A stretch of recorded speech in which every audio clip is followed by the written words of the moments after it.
Bapak semuanya. Mungkin sekarang kita dipertemukan di seminar ini mempunyai sebuah kesamaan. Kesamaannya apa? Kesamaannya adalah sama-sama mencari solusi. Pasti mungkin diundang sama temennya, ada yang bilang bahwa ini ada peluang bisnis yang bagus, gitu kan. Jadi kan kalau bisa disederhanakan itu hampir semua banyak orang itu sekarang mulai memilih ingin mencoba untuk berbisnis. Tapi sayang banget kepada Ibu, kebanyakan orang berbisnis itu ceritanya itu kebanyakan itu adalah gagal. Kebanyakan gagal. Kenapa kebanyakan yang gagal? Kalau saya boleh cerita ya, yang saya tahu dari cerita-cerita yang lain, karena ternyata di Indonesia ini bisnis itu adalah menjadi pilihan terakhir. Ya, pilihan terakhir di mana orang ketika tidak bisa sekolah tinggi, tidak punya modal besar, atau ketika lagi pensiun akhirnya mencoba untuk berbisnis. Jadi tidak diniatkan untuk saya mau berbisnis. Nah ini pun mungkin ada hubungannya dengan pola ya, dengan pola kerja di mana kita bertahun-tahun, berpuluh-puluh tahun bahkan ke belakang, bahwa sebuah kebiasaan, sebuah keharusan bahwa kita itu kalau sekolah itu ujung-ujungnya adalah untuk kerja. Sangat sedikit sekali orang tua yang memang menyarankan atau mengarahkan anak-anaknya untuk menjadi seorang bisnis. Nah, yang jadi masalah di sini untuk menjadi seorang pebisnis itu ternyata tidak mudah juga. Gitu kan, kadang harus berbicara modal yang besar, pengalaman yang banyak, apalagi kebanyakan orang sudah mulai pensiun, di mana tenaga kita udah sedikit, gitu kan, kita udah capek mikir, baru mulai berbisnis, yang pada akhirnya kebanyakan orang bilang bahwa bisnis itu susah, jadi orang lebih memilih bekerja, atau nggak ya jualan-jualan aja lah, daripada membangun sebuah bisnis. Nah, yang jadi permasalahannya di sini adalah ketika kita bekerja, apakah itu adalah sebuah posisi yang aman atau tidak. Setahu saya, gitu kan, bahwa kalau kita punya anak yang sudah bekerja, itu masih aman. Alhamdulillah anak saya sudah kerja, berarti aman, gitu kan. Tapi dalam kenyataannya, amannya itu aman di bidang apa? Kalau boleh saya bilang, aman di bidang ketika kita apply kartu kredit. Ketika kita mau kredit ke bank, itu mudah banget kalau kita punya predikat karyawan. Ya, karena sudah pasti dapat gaji bulan depannya. Jadi tidak mungkin dia tidak punya gaji. Tapi kalau secara aman finansial, menurut saya ini bukan cerita yang bukan cerita yang cerita bohong gitu ya, bahwa hampir kebanyakan yang kita bekerja sebagai karyawan itu kurang untuk biaya hidup sehari-hari, dan kebanyakan pasti dipastikan itu ada yang namanya hutang atau cicilan. Nah, apalagi keadaan pandemi kemarin ini menjadi dilema yang sangat besar di orang yang punya cicilan, baik dia sebagai karyawan maupun dia sebagai pebisnis. Gitu. Jadi kita sekarang mulai berpikir nih, jadi sebetulnya bagaimana sih cara nyari uang atau cara berbisnis yang memang aman dalam kondisi apapun. Nah, saya di sini bersama, alhamdulillah tadi saya dengar ada suara Pak Siwan itu orang luar biasa loh. Beliau itu mantan tukang ojek ya, tinggalnya di Bekasi. Sekarang sudah menjadi peringkat tertinggi di bisnis, menjadi direktur. Saya sangat inspirasi bersama beliau. Terima kasih ya Pak Siwan sudah datang di seminar ini. Dan juga tadi ada suara Pak Andi Bawono. Nah, Pak Andi Bawono ini nanti yang akan meng-closing pertemuan ini. Nanti di akhir beliau akan memberikan semacam ilmu sharing untuk teman-teman semua yang mungkin pasti bermanfaat. Nggak mungkin nggak bermanfaat, pasti bermanfaat ya. Makanya saya sekarang tuh beda sama kemarin-kemarin. Saya agak grogi. Kenapa? Kali ini dihadiri sama orang-orang hebat seminar ini ya. Tepuk tangan dulu dong buat semuanya. Luar biasa ya. Nah, jadi Bapak Ibu, kita mungkin sama-sama pengen nyari ilmu ya, bagaimana sebetulnya cari uang yang benar gitu kan, yang tanpa risiko, dan kita juga pengen nyari uang dalam kondisi apapun ya kita tidak terpengaruh. Ke pandemi kemarin mungkin sebagian banyak orang merasa kehilangan uang, merasa kehilangan bisnis, tapi ada juga loh orang-orang yang memang tidak merasa terkena dampak sama sekali. Nah, ini orang-orangnya ada di sini lagi pada hadir di seminar ini. Suatu keberuntungan buat kita semua ya, yang nanti beliau-beliau akan memberikan kesaksiannya, testimoninya yang luar biasa. Nah, kalau kita bekerja, gitu kan, pasti suatu hari itu kita tidak bekerja. Nah, ketika kita tidak bekerja, apa yang terjadi? Kita tidak menghasilkan. Boro-boro gitu kan buat makan sehari-hari, gitu kan, buat bayar hutang apalagi gitu kan, apalagi untuk memikirkan masa depan. Makanya ini harus di PR buat kita semua. Berapa banyak orang yang ketika berbicara tentang masa depan itu kebingungan sendiri. Jangankan ngomongin masa depan, untuk besok makan aja saya nggak tahu harus gimana. Yang penting hari ini bisa makan. Sedangkan kita mau tidak mau hidup itu masih panjang ke depan, dan juga punya anak, punya turunan yang sebetulnya kita harus tahu masa depan kita tuh seperti apa. Nah, saya pengen mengajak Bapak dan Ibu di sini untuk menerawang gitu, menerawang bagaimana sih masa depan kita. Kita langsung masuk ke ini ya, presentasinya ya. Kan kebanyakan orang kalau lagi ada masalah atau lagi ada keinginan itu katanya menabung. Tapi ada juga yang bilang bahwa menabung itu tidak membuat kita kaya. Nah, saya ingin membuktikan apakah benar untuk menjadi kaya itu menabung. Nah, kita coba ya, kita lihat untuk slide presentasinya seperti ini. Oke. Bapak dan Ibu, saya mau bertanya nih, siapa di sini yang bisa nabung setiap bulan? Ada nggak yang setiap bulan itu bisa nabung? Kebanyakan boro-boro nabung ya, buat bayar aja masih kurang. Tapi anggaplah kita bisa nabung nih, sebulan, 2 bulan, 3 bulan, biasanya bulan keempat udah capek, gitu kan. Saya di sini ingin membicarakan orang yang punya konsistensi, dia menabung selama 30 tahun, dan tidak pernah bolong. Coba bayangin, 30 tahun itu waktu yang sangat lama sekali. Kalau kita punya anak yang udah umur 30 tahun, bayangin dari waktu mereka anak kita brojol sampai sekarang umur 30 itu waktu yang sangat panjang sekali. Dengan waktu yang panjang seperti itu, kita bisa konsistensi menabung sebulan 500.000 aja. Itu ternyata dalam waktu 30 tahun kita bisa punya uang 180 juta. Oke kan 180 juta ya? Itu menurut saya. Tapi gedenya bayangin 30 tahun yang akan datang. Itu pun kalau dimulai dari hari ini kita mulai menabung. Bagaimana dengan orang yang sampai hari ini boro-boro menabung gitu kan, untuk biaya sehari-hari aja masih tanda tanya. Nah, apakah 30 tahun ke depan uang 180 juta bisa kita belikan rumah dan mobil? Ya jangankan 30 tahun ke depan lah. Tahun ini aja, kira-kira ada nggak sih rumah yang 180 juta nyaman? Itu kan itu sangat sulit sekali ya, paling buat DP ya. DP pun itu kan harus 30%, berarti ini DP rumah yang harga 500 jutaan ya. Sedangkan apalagi yang tinggal di Bekasi, Jakarta, pasti rumahnya udah harga miliaran. Jadi istilahnya gini, dengan menabung 500.000 per bulan aja, kita tunggu sampai 30 tahun ke depan, itu rumah dan mobil bisa jadi hanya impian belaka aja. Nah, Ibu dan Bapak semua yang hadir di sini tinggal mengukur diri nih, saya sudah nabung belum? Atau saya malah justru boro-boro nabung gitu kan? Udah kebayang masa depan kita seperti apa? Dan apakah nabung ini adalah satu-satunya cara untuk sukses? Menurut saya bukan. Nah, ini di slide ini terbukti dengan menabung kita tidak bisa menjadi kaya atau membeli impian yang kita inginkan. Nah, coba berikutnya ya, slide berikutnya. Jangan sampai ketika kita nanti tua, kita baru misali gitu loh, bahwa berapa banyak waktu yang sudah kita buang hanya karena kita tidak membuka untuk mendengarkan informasi dari orang lain. Seperti apa informasinya? Informasi seminar ini. Karena gue akan berterima kasih kepada orang yang mengundang ke seminar Zoom ini. Kenapa? Karena informasi yang diberikan di sini bukan hanya sekedar teori, bukan hanya sekedar cerita, tapi ini nanti adalah sebuah pengalaman-pengalaman teman-teman yang sudah menjalani hidup ini dengan cara bukan hanya dengan menabung atau bukan hanya dengan sekedar kerja, gitu kan? Atau bukan hanya sekedar berjualan. Karena kalau misalnya kita membuang uang, itu bukan kehilangan uang. Tapi kalau kita membuang waktu, kita akan kehilangan bagian terbesar dari kita. Pernah nggak sih kita bayangin, jangan sampai nanti di saat tua nanti, anak-anak kita nanti sudah besar, kita tidak pernah punya waktu bersama sama anak. Kenapa? Waktu masa muda kita sibuk bekerja mencari uang. Ya. Terus di saat tua, di saat kita mau menikmati hidup, anak kita juga sibuk nyari uang.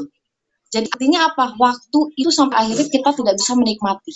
Terus bagaimana untuk menyikapinya? Nah, ditambah lagi ada inflasi. Mungkin inflasi adalah sesuatu yang tidak bisa kita hindari ya. Mau berapa besar protes kita kepada pemerintah untuk menurunkan harga itu ilusi banget. Gak mungkin banget, tidak ada zamannya dari sananya gitu ya, Mbak. Seperti itu gitu kan. Udah jelas-jelas yang namanya inflasi itu ada. Nah, ketika inflasi itu ada, di sini ada gambaran bahwa tahun 90 itu harga emas tuh 20 per gram. Nah, tahun 2020 sekarang itu harga emas sekitar 900 sampai 1 juta. Bisa dibayangkan sama kita 30 tahun yang akan datang di tahun 2050 berapa harga emas 1 gram. Nah, kalau saya pernah menghitung dengan uang 180 juta yang kita tabung selama 30 tahun, itu ternyata tidak lebih dari 4 gram emas. Coba bayangin sama teman-teman, 4 gram emas saat ini bisa dibeliin apa?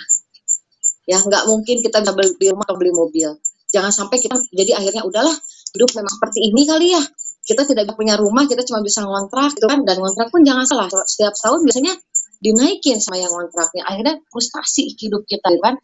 Satu sisi hidup makin kesini makin sulit, tapi di luaran sana banyak yang hidup makin kesini makin mudah. Ya, bahkan waktu pandemi kemarin ada nih teman-teman saya beli rumah, bahkan belum lama kemarin Pak Andi Bawono itu beli tanah. Bu Mayati beli rumah, Bu Mimin beli mobil. Kan aneh, ya kan? Gimana ceritanya kok orang lagi kesulitan dia justru bisa beli barang-barang yang tidak murah.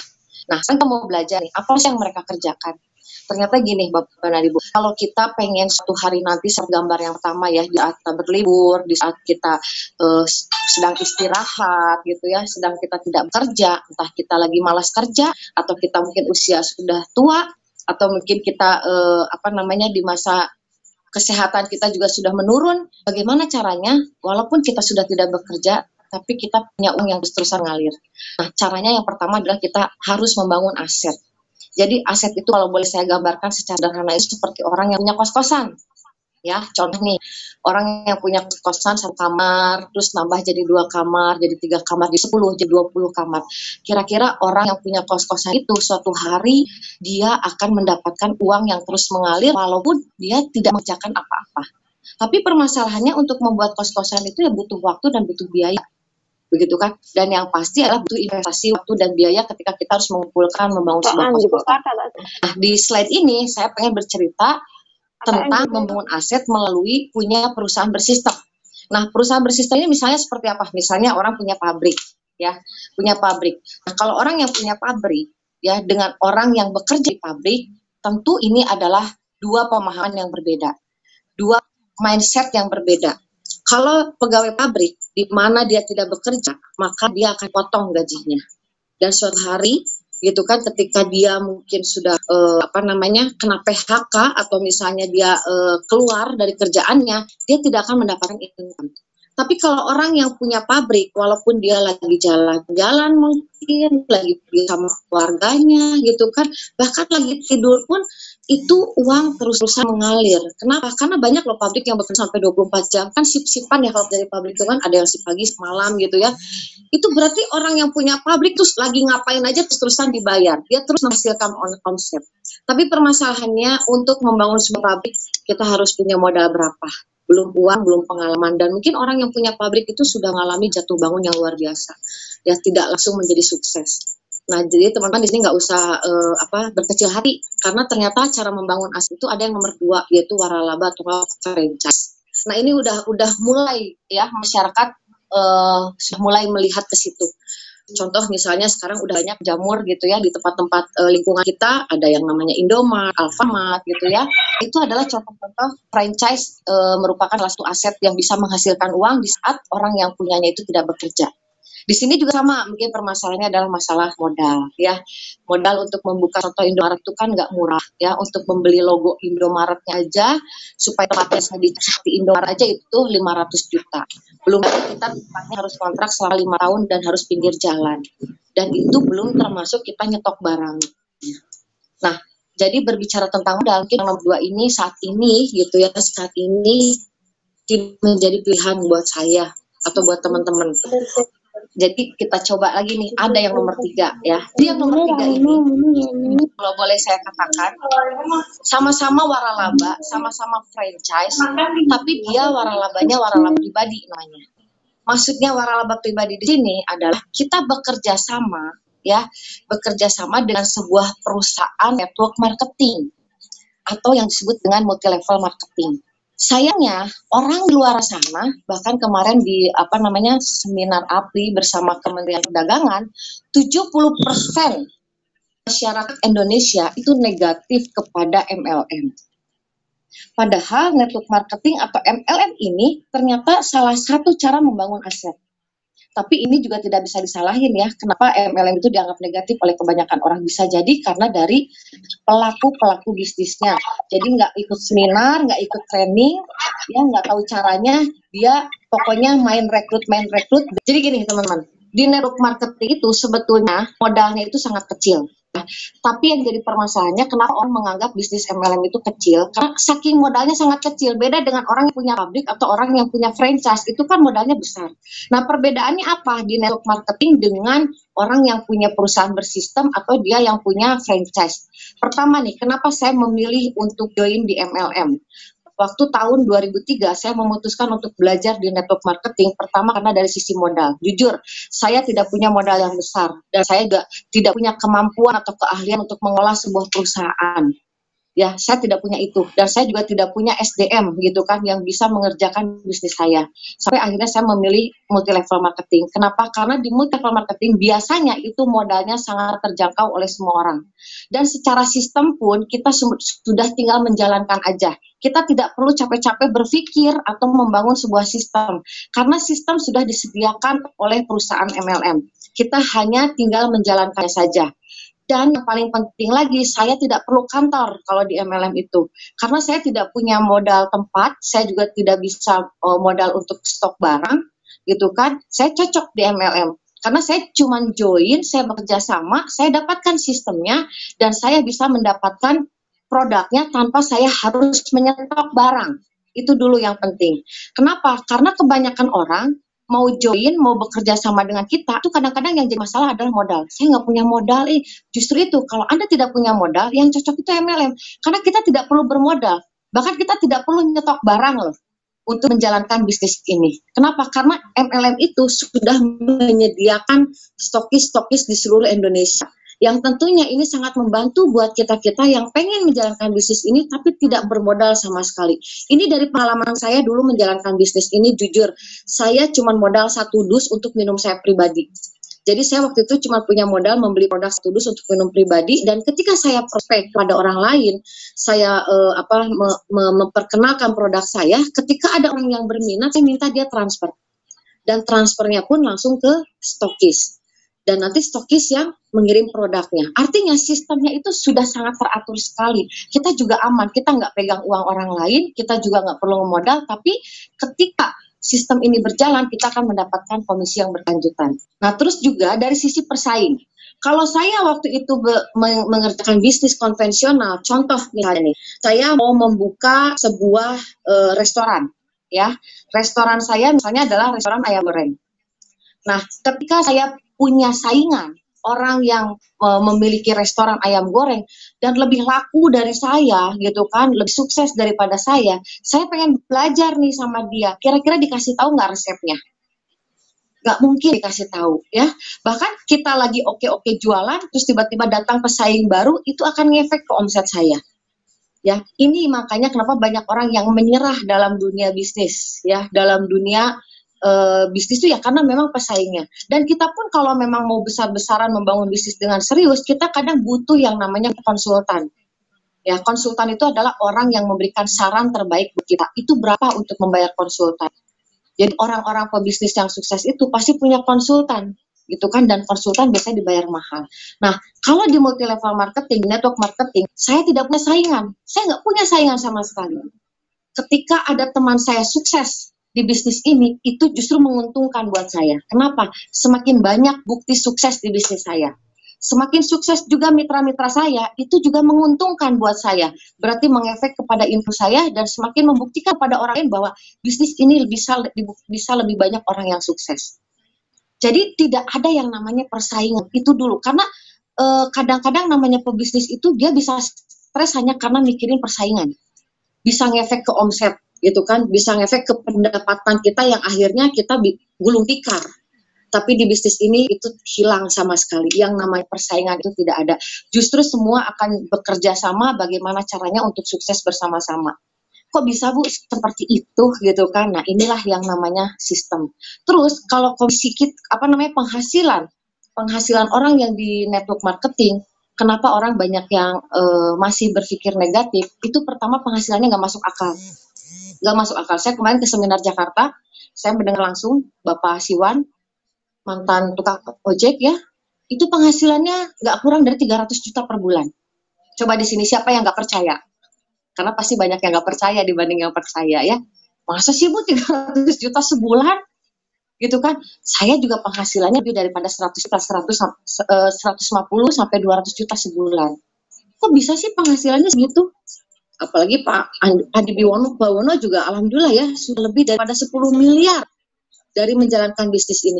Jadi kalau kita berbicara tentang uangnya, itu nggak masuk akal orang network marketing itu. Makanya wajar ketika kita menjalankan bisnis ini, lebih banyak orang yang mengatakan bohong, bahwa itu tuh tidak mungkin. Kenapa?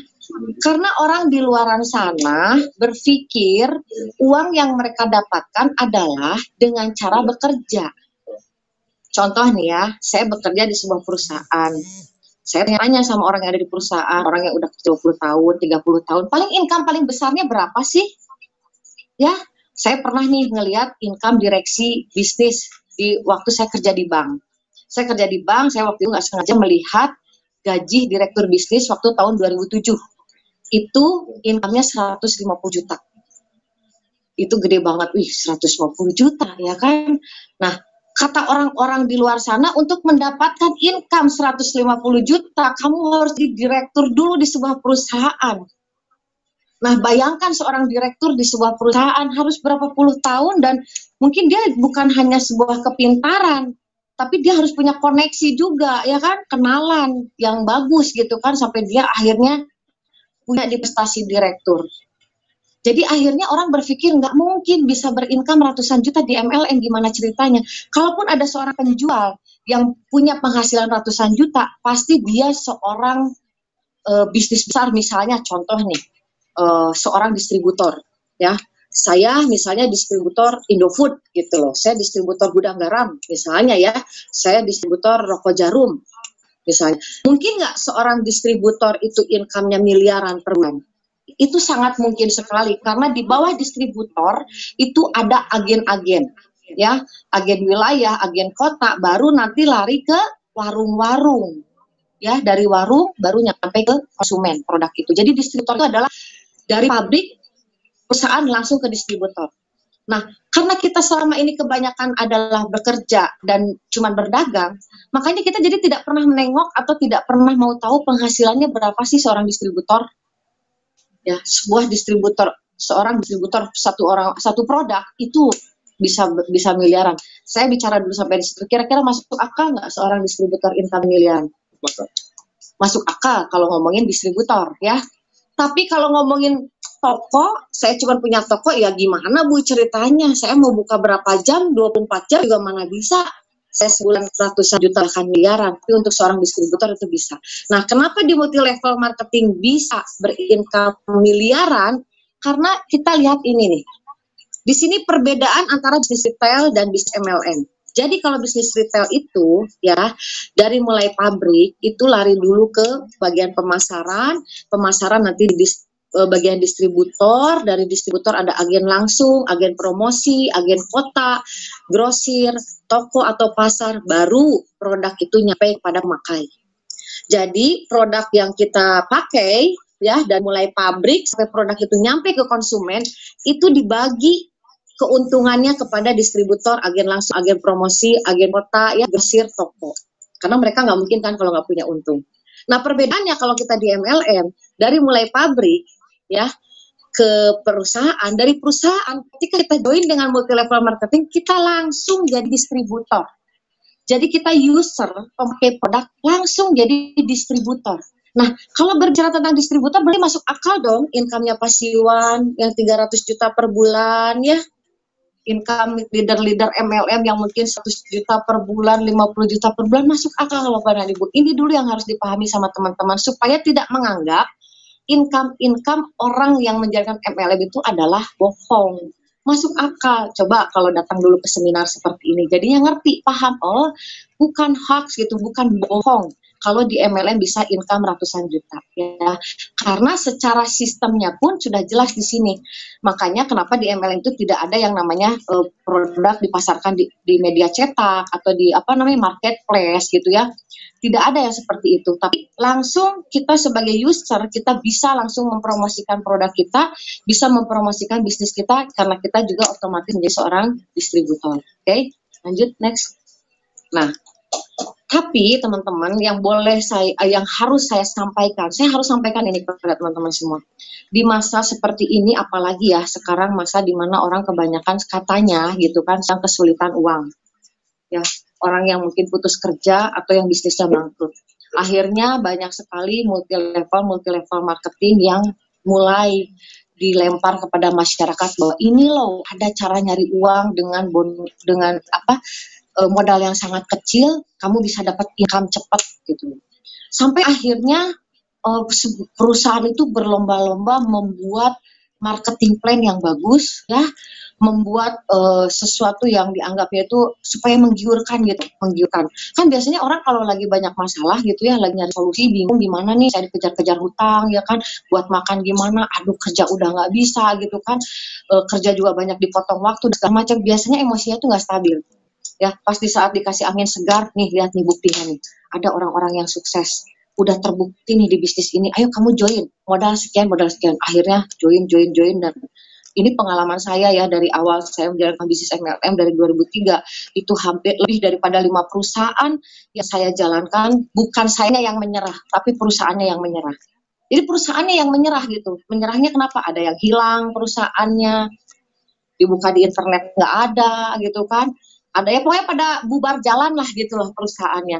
Nah jangan sampai teman-teman di sini, boleh kita mencari solusi tapi kita tetap menggunakan logika. Makanya penting sekali kalau misalnya kita mau join MLM, ini yang harus diperhatikan. Yang pertama harus daftar di Apli. Ini wajib terdaftar di Apli. Kenapa? Karena Apli ini adalah sebuah Asosiasi Penjualan Langsung Indonesia, di mana sebuah MLM yang masuk ke Apli itu akan dicek dulu, akan di sistemnya itu akan diperiksa apakah ini benar-benar sistem akan menguntungkan perusahaan dan member. Ya, jangan sampai sistemnya bagus tapi ternyata ini akan membuat kerugian buat perusahaan. Karena kalau perusahaan mau rugi, perusahaan itu nggak ada yang mau rugi. Jadi ketika dia mau mendekati rugi, ya dia tinggal bubar jalan aja. Karena kesalahannya misalnya membuat sistem, tidak sengaja misalnya dia mau menipu orang, tapi karena dia tidak punya kemampuan untuk mengelola sistem yang baik. Nah kalau sudah perusahaan masuk ke Apli, insya Allah dijamin, berarti sistem bonusnya, walaupun mungkin terlihat menurut orang tidak terlalu menggiurkan, apaan bonus sponsor cuma 40.000, enak bisnis ini dong bonus sponsor 100.000, dapat income harian. Tapi teman-teman harus paham dulu, terdaftar nggak di Apli?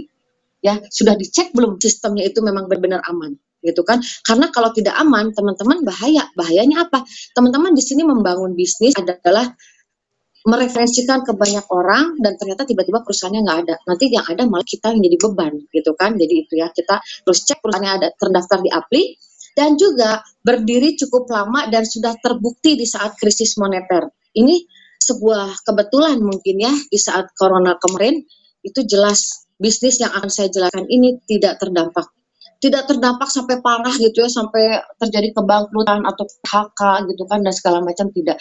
Bahkan member-member kami gitu kan, member-member saya masa pandemi itu banyak berbagi, banyak membeli aset, aneh gitu loh. Kenapa bisa seperti itu? Karena gini Bapak dan Ibu, saya kan punya cerita nih, punya teman, dia punya restorannya kayak di Bandung, ya saya nggak bisa sebutin nama restorannya, pokoknya bagus lah. Ya udah gitu, dia kontak saya gitu kan, Bu ada uang dulu nggak kira-kira, nggak banyak sih mintanya waktu itu, 25 juta. Ya, ada uang dulu nggak 25 juta, buat apa Pak gitu kan. Wah dia benar-benar minta tolong ke saya, karena saya harus bayar karyawan saya ya, terus saya juga bingung, karyawan saya dirumahkan, tapi saya nggak mungkin saya tidak membayar, karena suatu hari bisnis ini dibuka kembali gitu ya, restoran saya dibuka kembali kan saya juga butuh mereka, dan kalau saya mem-PHK ya saya harus ngasih tunjangan dan segala macam. Di situ saya merasa bahwa alhamdulillah ya, saya berada di sebuah bisnis yang tidak terkena saat krisis moneter. Mungkin Bapak dan Ibu di sini bisa bilang, Bu jelasin gimana ceritanya MLM tidak kena krisis moneter. Nah saya akan jelasin. Tidak dipungkiri namanya penurunan semua bisnis ketika corona itu ada. Ketika moneter itu pasti kondisi apapun gitu ya buruk, pasti ada yang namanya penurunan. Tapi Bapak dan Ibu tahu nggak, seorang multi level marketing perbedaannya dengan yang bisnis konvensional, ketika dia dapat komisi, dia tidak usah membayar gaji karyawan. Dia tidak usah memikirkan tempat usaha yang mungkin sedang ngontrak. Dia juga nggak memikirkan produk yang kadaluarsa atau misalnya produk yang rusak, yang tidak terjual atau apapun. Jadi kalau dapat komisi itu langsung masuk ke rekening, ya langsung kita bisa distribusikan untuk keluarga kita. Jadi enak banget, nyaman banget gitu loh Bapak dan Ibu. Tapi ini juga harus diberikan MLM ini ketika ada krisis moneter gimana gitu kan. Nah alhamdulillah bisa akan saya jelaskan di sini. Bahkan kemarin dapat penghargaan dari Apli gitu kan, 2 leader besar kita, bahwa kita menjadi bahkan membantu ya, MLM ini membantu pemerintah gitu kan dalam kondisi seperti ini. Dan juga yang nomor 3, produknya mudah diperjualbelikan, harus mudah diperjualbelikan. Kenapa harus mudah diperjualbelikan? Sebetulnya semua MLM itu bagus ya. Tapi MLM yang terdaftar di APLI ya. Saya tidak berbicara MLM yang tidak terdaftar di APLI. Karena kalau yang nggak terdaftar saya nggak jamin gitu ya produknya berkualitas atau perusahaannya berumur panjang, saya nggak tahu ya. Bukannya saya menjelekkan tapi saya nggak tahu. Saya berbicara yang ada di APLI. Semua MLM itu bagus. Cuman permasalahannya ketika kita memasarkan produk yang datangnya dari luar negeri dan kebetulan negaranya lebih maju daripada Indonesia, tentu produknya jadi nggak cocok buat kita. Nggak cocoknya kenapa? Daya beli masyarakat Indonesia, sebentar, daya beli masyarakat Indonesia itu beda sama daya beli negara, misalnya gini nih, kita bekerja sama dengan perusahaan dari luar negeri, sistemnya bagus, semuanya bagus, tapi kan harus ada yang namanya repeat order produk. Nah, ketika produk itu dipasarkan di Indonesia, bukannya nggak bagus, tapi pasarnya yang kurang tepat, ya, karena daya belinya, sehingga akhirnya banyak orang yang bilang MLM itu susah, MLM itu bullshit. Kenapa? Saya dapat bonus berapa, tapi barang yang saya punya susah saya jual. Ini jangan sampai seperti itu. Ya, jadi yang ada tetap aja kita bilang bahwa MLM itu susah. Makanya enak banget ya kalau misalnya kita punya perusahaan MLM berasal dari Indonesia. Jadi ketika kita memasarkan produknya pun ya cocok dengan daya beli masyarakat Indonesia. Dan saya akan tawarkan ini adalah dari Indonesia. Wah, ini luar biasa. Dan bayangin, kalau produk dari Indonesia, internasional itu buat orang luar negeri harganya tuh kecil sekali ya, itu sangat murah sekali. Jadi balik gitu loh, jadi murah buat mereka. Jadi akhirnya kita bisa merasakan bahwa perputaran produk ini cepat. Nah, sebelumnya lanjut ke sana, saya mau memberikan satu ilustrasi tentang produk, mungkin yang belum tahu produk, Bapak dan Ibu. Sedikit aja tentang produk ini, karena nanti ini bisa lebih jelas ditanyakan kepada orang yang mengundang Anda. Di sini ada 2 gelas kosong, ya. 2 gelas kosong ini saya isi dengan minyak. Jadi ini sama-sama minyak yang sudah pernah dipakai. Namanya adalah minyak jelantah, ya. Kenapa saya di sini menggunakan demo ini? Karena ini ada sesuatu yang keren banget yang Bapak Ibu harus tahu. Kalau minyak di mana-mana itu, contoh ya, ini maaf ada mereknya ya. Misalnya pakai air yang biasa, itu pasti berpisah. Namanya minyak dengan air pasti berpisah. Gelas yang satunya lagi, saya akan coba dengan air Milagros, ya. Kita coba dengan air Milagros. Wow. Kasih tepuk tangan dulu dong. Wah. Kira-kira Bapak dan Ibu dengan produk seperti ini, apakah sulit untuk menjualnya? Menurut saya ini sangat mudah. Siapapun, ya istilahnya nenek-nenek sekalipun ngeliatin seperti ini, orang udah mulai penasaran. Gampang ini, nggak perlu ilmu berat untuk memberikan bukti seperti ini loh, air Milagros. Dia bisa memecahkan minyak, ya. Sedangkan minyak ini sudah bukan rahasia umum, kalau kita sakit pasti dokter akan bilang kurangin makanan berminyak dan berlemak. Kenapa? Karena minyak lemak ini ketika masuk ke dalam tubuh berlebihan, tidak bisa dibersihkan oleh air biasa, dia akan mengerak di dalam organ tubuh kita, di dalam saluran darah kita, sehingga ada terjadi penyumbatan. Nah, itu saya cuma cerita sedikit nih tentang produk. Masih banyak, makanya ditanya sama orang yang mengundang Anda tentang kehebatan produk ini.